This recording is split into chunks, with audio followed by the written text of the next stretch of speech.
You cannot lose by taking action. You can only lose by not taking action. Do and then commit an act. Don't just say something, commit an act.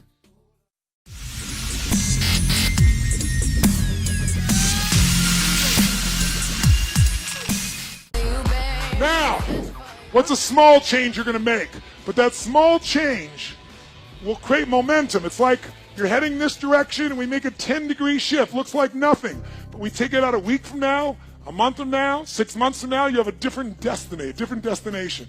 Intention's not enough. You must use momentum. Never leave the sight of setting a goal without doing something that commits you to its attainment. What's a decision that would shift you? What are you going to do so it's real? It's not a story. What's a little thing you could do tonight? And then what's a big thing? I always tell people, you want to change your life? Tell me what you're going to do and then commit an act. Don't just say something, commit an act. You have to actually show up every day and inch yourself forward toward these dreams. And not only show up every day and once in a while inch yourself, I mean every day you have to actually take an action that moves you forward. Not just research, not just thinking. Look, the power of an intention is great, but without any initiative, it's dead, right? A dream is great, but without any movement, it's dead. You have to be moving towards every day. You can send an email every day, you can make a call every day, you can write something every day, you can create something every day, you can contribute something every day, but it has to be daily, otherwise it will never become actualized. The highest performers in the world didn't get there because they were lucky. They worked at it longer than everyone else. They had a better work ethic. And it's not that they necessarily always worked harder, they worked smarter because they were doing the research. They were taking the time to visualize how they would be distinct, different, how they would survive the tough times. They really kept at it. Keep every single day momentum going. And if you don't do that, there's no chance. You cannot lose by taking action. You can only lose by not taking action. I think the great majority of people surrounded by the greatest opportunities in the best country in the history of man on earth who don't succeed are people who are on the island. You've always got a reason for not taking action. And if you delay taking action repeatedly over and over again, you develop the habit of never taking action. You develop the habit of procrastinating and holding back and so on. What is this really about? Ultimately, if you're going to have lasting change in anything, you're really talking about just raising your standards. I mean, I always tell people, if you want to know how to change your life, I give it to you in 3 words, boring as it sounds: raise your standards. And what does that mean? Corny as it sounds. Raise your standards. Oh, thank you for the breakthrough thought, Tony. I'm glad I wasted my time watching this little email with you. But think about it. Lasting change is different than a goal. You don't always get your goals, but you always get your standards. Maybe it would help you is to think about it this way. I try to explain standards to people with a different set of words. Think of it as everybody in life gets their musts. They don't get their shoulds. Like, think about it. Most people have a list of shoulds, don't they? Don't you have a list of the shoulds, things you should do, you should follow through on? I should lose some weight, I should work out more, I should make more calls, I should respond more rapidly to my email, whatever, you know? I should get into the office earlier, I should be, more confident. Whatever your should list is, people love to have their should list be met, but it's kind of like New Year's resolutions. If it does, it's really exciting, but if it doesn't, which is most of the time, it's a little disappointing, but you kind of know it's not going to happen. But when you decide something is a must for you, an absolute must, when you cut off any possible, you say, I'm going to find the way, or I'm going to make the way. Human beings, when they resolve things, when they make a real resolution inside themselves, which is they raise the standard and they make it a must, they find the way. Think about it in your own life. Haven't you had some area of your life where you raise your standard and your life has never been the same? Maybe at one time in your life you smoked cigarettes, or you did something and you did it for years and you kept trying to change it and kept telling yourself I should. And then one day something happened. Something just clicked you over. Something took you over that kind of tipping point. And inside yourself you said no more. And it was a very, very different experience, wasn't it? Something inside of you shifted, and what was a should became a must, and you've never gone back. Is there an area like that in your life you can think of? Again, did you ever smoke cigarettes? Did you ever eat a certain way, drink a certain form of alcohol, and then finally say no more, and you just don't go back? And notice this, it doesn't really take any willpower anymore. Because somewhere when we make this click, when we make something a must, we attach ourselves to it. It becomes part of our identity. And one thing I've learned in the last, 33 years of working with people from now over 100 countries, 4 million people, is human beings absolutely follow through on who they believe they are.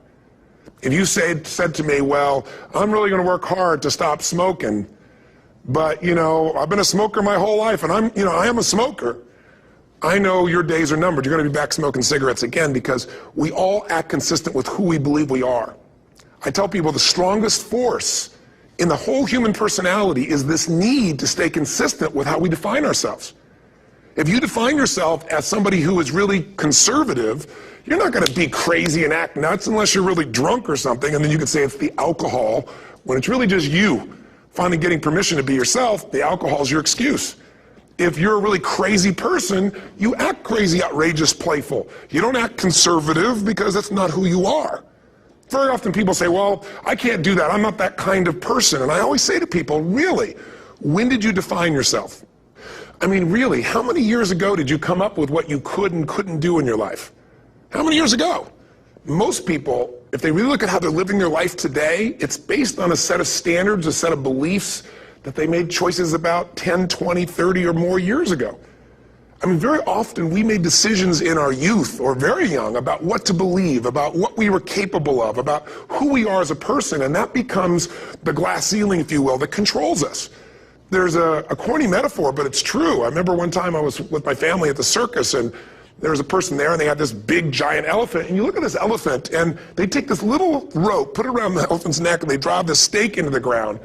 And I mean, you look at this and you know that elephant could rip down the entire tent with almost no effort. And yet the elephant doesn't struggle, doesn't try. Why? Because the elephant's conditioned. And they take that elephant and condition the elephant when it's a baby elephant. That's how they train him. When it's a little baby elephant and it doesn't have the power yet, they put a big rope around it and they drive this huge stake in the ground, and the elephant fights and fights and fights. And one day, finally, that elephant decides, I'm not capable of pulling this out. And once that becomes the definition of an identity of anyone, an elephant in this case, they don't even try anymore. It's just who I am, that's how it is, that's just the way it is in my life. I'd like to ask you to take a look at any place you've got a limitation and ask yourself, when did I decide to accept that limitation? And you may not even see it as a limitation, you might see it as just that's who I am. But so often in our lives, we've adapted to be a certain way so that we don't fail or so that people will like us or respect us, but it's not necessarily who we are. Joy comes when you're spontaneous. It's really hard to be truly happy when you're not being yourself. And most of us have no clue who we are. And so a big part of my work, if you've ever been to an event, you know, is to get people to do things spontaneously without thinking, because that's when the real you shows up. That's when the energy comes alive. And when you do that, when you start to connect to your true nature, suddenly there's energy available for you to set a higher standard for what you want in your life. That's what this is really all about. And when I talk about standards, when I talk about, shoulds versus musts, think about your own life. I know there have been areas in your life where some point in time you just shifted and you raised the standard and your life changed. Because whatever people have their identity attached to, they live. We live who we believe we are. That's just how it works. It's just kind of like, I'll give you an example. Look at your physical body. Your physical body today is an absolute reflection of only one thing. Not your goals, not your desires, but your standards. The identity you have for yourself. If your standard is you're an athlete, then there's a certain amount of strength, a muscle tone, and energy that's available in your body on a regular basis because that's who you are. And so you do whatever is necessary to maintain that identity. Again, the strongest force in the human personality is this need to stay consistent with how we define ourselves. Because if you don't know who you are, you wouldn't know how to act. Once you lock in on that identity, your brain finds a way to keep you there. If you say, man, I'm overweight, I've always been overweight, I'm big boned, and that's the story you've got, then you're going to always find a way to get back there. That's your settling point. That's your identity. That's where things lock in. If you see somebody who's in really great shape, you ask them, do you work out? You know the answer. Yes. How often? And they'll tell you 3 times, 4 times, 5 times a week, whatever. In a seminar, I'll ask people, who here works out at least 5 days a week? And I'm stand up. And you look around that room, and you know that they work out 5 times a week because you can see their body. You don't just get a result without some kind of action, without some form of ritual. Ritual meaning actions you do consistently. Now, do you think those people that are out there working out 5 days a week, Do they have more time than you do? Or I have, or anybody else? Of course not. Is their life less busy? Of course not. It's just a must for them. They must work out that way, and they've made that turn and their life's changed. So I'm not saying you have to work out 5 days a week. I'm just saying whatever you really want, wants don't get met consistently. Standards do. Whatever you identify, this is who I am. And so it's not so much about changing your identity as there's expanding it. You know, deciding that, you know, instead of your goal is to lose 10 pounds, which is not compelling, what if your vision was to get back to my fighting weight?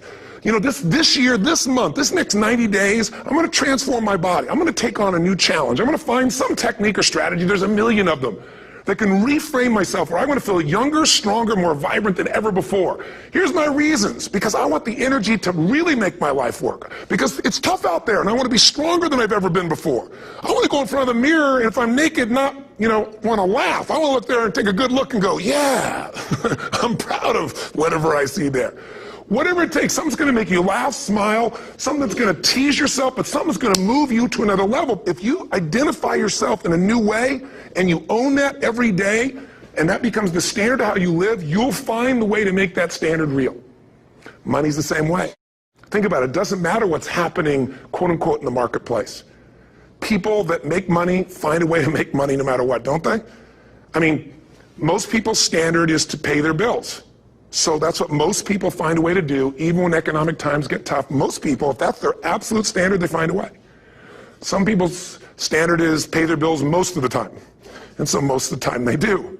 Some people's standard is not just to pay their bills, but to take care of their family and maybe even some of their friends. And they find a way. In fact, you know, some people may be in a family where they don't have enough money. They barely have money to pay their bills. They work their guts out. And then somebody, their mother, their father, somebody else, their sister gets ill, and there's not enough money to take care of it. Nobody else has money in the family. They don't either, but they find a way to get that money to take care of their mother or father, don't they? And pay their bills. They never could do it before. Why? The situation made them raise their own standard. And not everybody does that. Somebody else in the family might have money and still not take care of their mother. It all comes down to the inner game, my friends. Changing your life is a change in the inner game. The outside world you can't control, but you have absolute control over this one if you learn the dynamics of what shapes you. And identity is one of those simple, clear, fundamental basics that if you start to shift it, everything else will shift.